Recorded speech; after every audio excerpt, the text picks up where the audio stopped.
تذكر يوما كنت تعانق دمعة الفكر تناجي الله في صبر وترجو. Many youth think that the only way to benefit Islam is through academic, or the only way that I can do something is become a superstar da'i and go to Azhar or go to Medina or go to University of such and such and finish my PhD.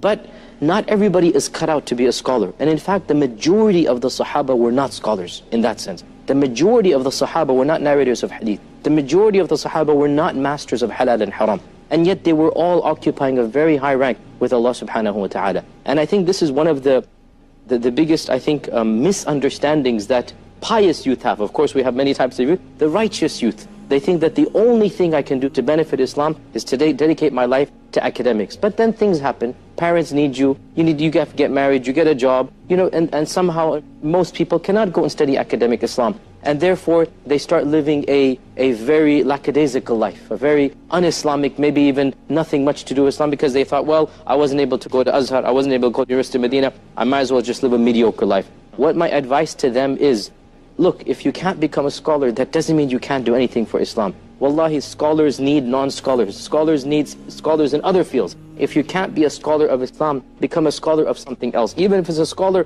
of social work, a scholar of building a masjid. Do something productive and practical that Allah has blessed you with, and believe you me, every one of us has a role to play in that ummah. Some of the roles are more public than others, but that doesn't mean that those roles are necessarily better in the eyes of Allah subhanahu wa ta'ala. Wallahi, there are millions of people, they are doing jobs in the sight of Allah, they are far better than those in the public eye, and they will get rewarded more because there is no taint of the possibility of wanting to show off. They're doing their scenes, they're doing their work behind the scenes, they're helping out orphans, they're building schools, they're doing charity work, they're specialized in Islamic science, for example. Whatever they're doing, as long as you're doing something for the sake of Allah subhanahu wa ta'ala, being productive and active, don't lose track if one field of specialization is not yours. There are many other fields of specialization as well.